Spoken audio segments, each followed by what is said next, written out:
La EPOC implica un importante impacto sanitario, económico y social. Soy Julio Ancochea, jefe del Servicio de Neumología del Hospital Universitario de la Princesa y director de la Cátedra Universidad Autónoma de Madrid, GlaxoSmithKline, Respiravida, medicina respiratoria centrada en el paciente, de la investigación a la vida diaria. Hoy, 15 de noviembre, Día Mundial de la EPOC, vamos a hablar de esta enfermedad. Una enfermedad prevenible, íntimamente ligada al consumo de tabaco, que presenta una alta tasa de prevalencia, a pesar de lo cual está infradiagnosticada en nuestro medio, y que supone el paradigma de enfermedad crónica. La EPOC es una enfermedad progresiva e invalidante con frecuentes manifestaciones extrapulmonares y comorbilidades asociadas a la propia EPOC, al envejecimiento y al tabaquismo. Su prevalencia aumenta con la edad. En España se producen aproximadamente 18.000 muertes cada año por EPOC.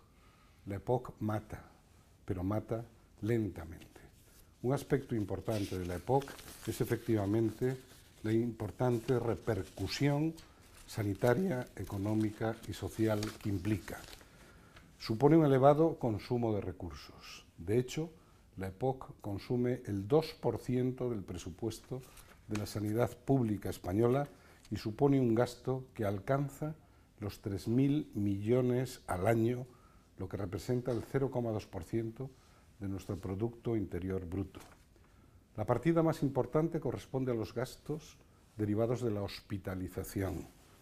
Pero hay que decir una cosa, un 15% de los pacientes consumen el 80-85% de los recursos. Palabras clave: cronicidad, envejecimiento, comorbilidades, EPOC. Pues bien, vamos a hablar de EPOC en un día tan señalado, el Día Mundial de la EPOC, y nadie mejor que el profesor Joan Soriano, que es investigador senior del Instituto de Investigación Sanitaria La Princesa y profesor de la Universidad Autónoma de Madrid, para abordar toda una serie de cuestiones sobre esta enfermedad. Joan, buenas tardes. Buenas tardes. ¿Qué es la EPOC? ¿Cómo podrías definirla? ¿Cuál es la definición actualmente aceptada? Esta es una pregunta muy difícil, ¿qué es la EPOC? De hecho, en la última encuesta realizada por la SEPAR, la Sociedad Española de Neumología y Cirugía Torácica, solo el 17% de la población española puede decir que EPOC es el acrónimo de enfermedad pulmonar obstructiva crónica y que la causa es el tabaco. Comparado esto con la gente que conoce que es el SIDA o que es el HIV o que es el Alzheimer, estamos muy por debajo. La Estrategia Nacional de EPOC nos dice que cualquier paciente mayor de 35 o 40 años, fumador o exfumador, de más de 10 paquetes año, que equivale a fumar una cajetilla al día durante 10 años, que presente síntomas respiratorios, debemos sospechar EPOC. Pero ¿cuáles son esos síntomas que nos deben poner en alerta de que podemos estar ante un paciente con EPOC? Los síntomas de la EPOC son insidiosos e inespecíficos y se debe sospechar EPOC ante un paciente que se presenta con tos, expectoración crónica, con dificultad del aire, con disnea y con opresión torácica. Ante estos síntomas, sobre todo si hay una exposición a factores de riesgo, que en su mayoría en España es el humo del tabaco, se debe indicar una espirometría. Si hay síntomas, hay exposición ya en una edad mayor de 40 años, en 1 de cada 3 personas que realizan la espirometría, que es la prueba de detección de la EPOC, se confirmará la EPOC y se podrá estadiar su severidad. Y Joan, ¿cuáles son las grandes cifras de la EPOC en España y en el mundo? Las cifras de la EPOC en España son avasalladoras. Ya es la 4ª causa de muerte por detrás de la enfermedad coronaria, el Alzheimer y la enfermedad cerebrovascular, solo por encima de la 5ª, que es el cáncer de pulmón. Pero además de ser una causa de letalidad, también es una enfermedad muy frecuente, y en el estudio último que tenemos disponible, el estudio EPISCAN, el 10,2% de la población española entre 40 y 80 años tiene el criterio espirométrico de EPOC, más los hombres que las mujeres. Se estima que estas cifras equivalen a 2.100.000 personas, 1.500.000 hombres, 600.000 mujeres. Quizás la parte más importante es que la mayoría de ellos aún no están diagnosticados y el 73% no saben que tienen EPOC y por lo tanto no se tratan. Estas cifras de EPISCAN ya son un poco antiguas porque corresponden al año 2007. Es por ello que aquí, en el Hospital de la Princesa y en 19 centros de España, ya está en marcha el estudio EPISCAN 2, que es el nuevo estudio de prevalencia de EPOC en España, financiado por los laboratorios de GSK y, como novedad, en el año que viene, en el año 2018, tendremos la distribución de la EPOC en cada una de las 17 comunidades autónomas de España. Seremos el primer país del mundo en el cual tendremos la cifra de la distribución de la EPOC y de sus determinantes en todos los rincones del país. La EPOC es el paradigma de enfermedad crónica, ¿no? Pero presenta múltiples comorbilidades asociadas. ¿Me puedes hablar un poco de estas comorbilidades?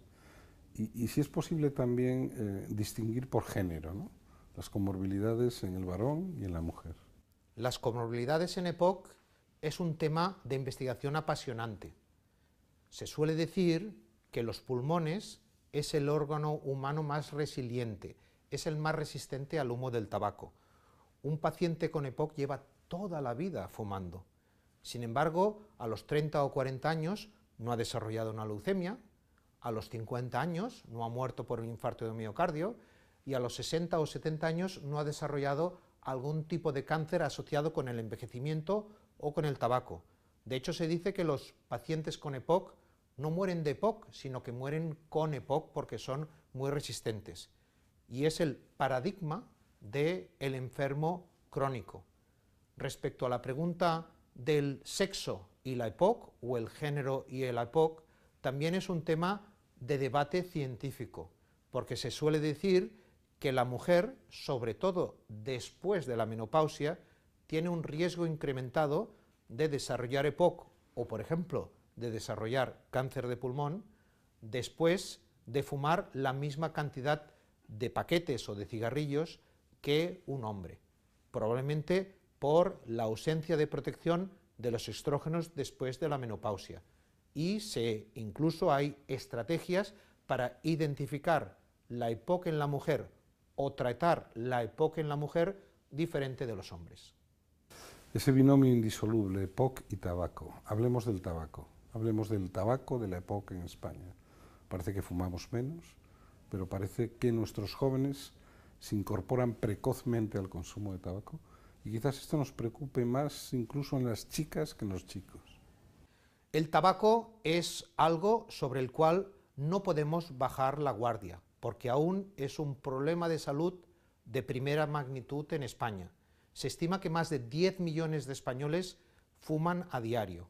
Esto representa un 26% de la población, más los hombres, un 29%, que las mujeres, un 21%, pero el problema son los jóvenes.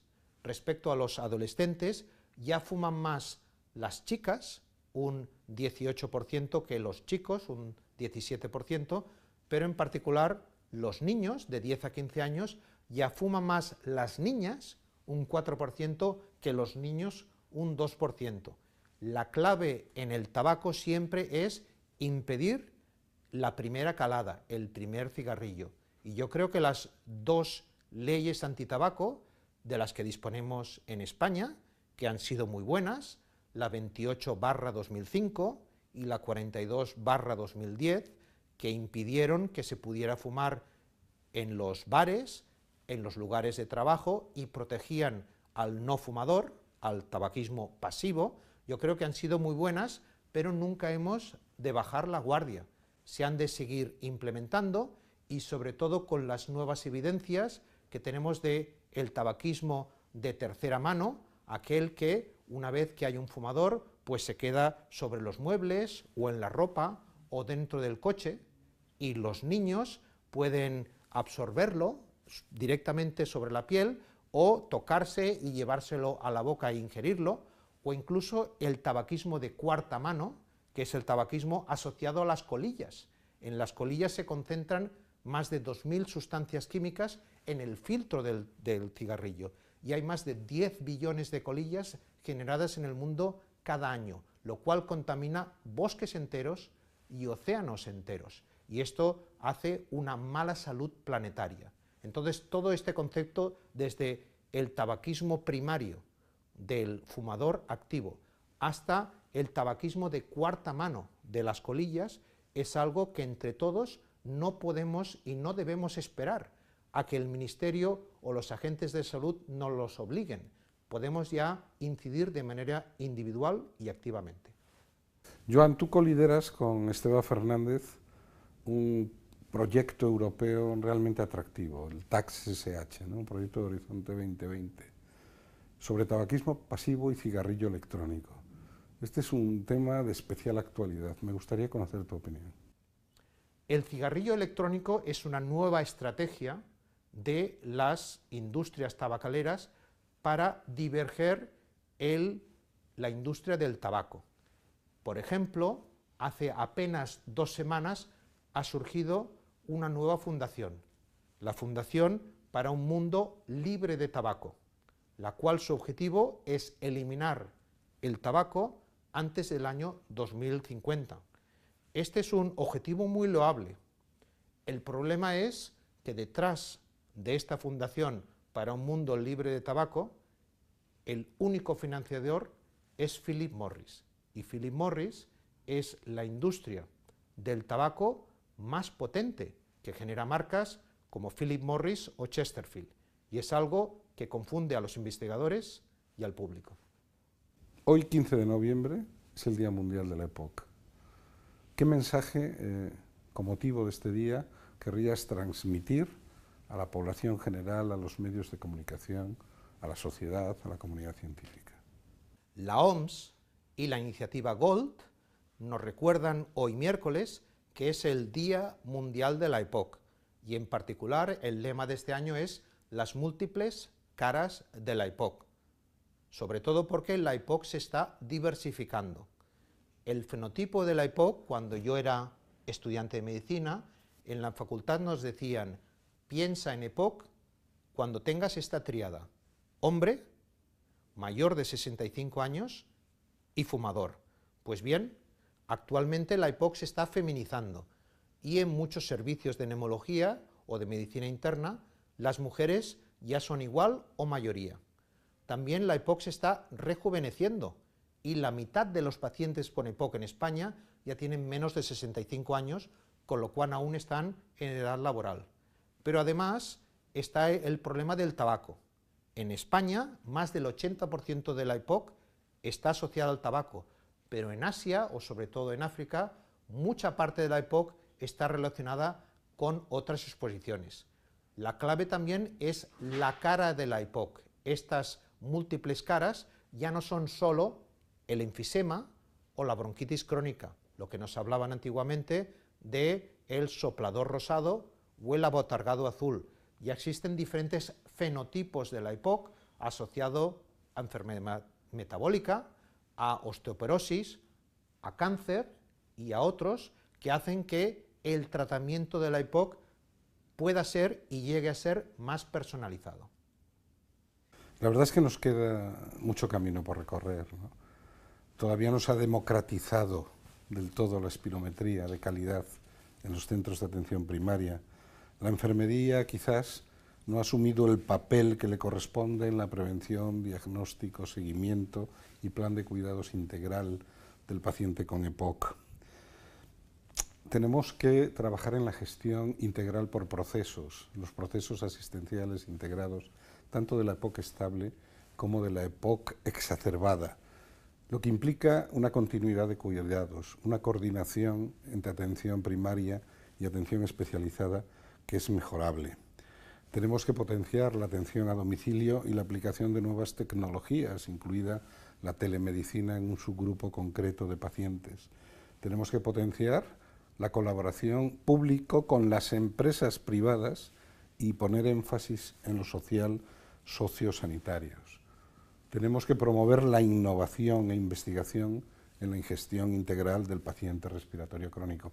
Y para ello necesitamos al paciente, un paciente comprometido, un paciente activo, un paciente que recupere sus competencias y habilidades en salud. Para todo ello la calidad asistencial es clave.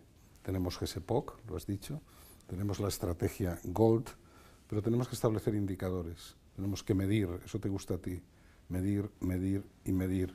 Indicadores de estructura, indicadores de proceso, indicadores de resultado. Pues bien, la cátedra One Respira Vida precisamente quiere luchar porque todo esto sea una realidad. Quiere dar vida a la vida de los pacientes con EPOC. Quiere que nuestros enfermos respiratorios crónicos, realmente respiren vida.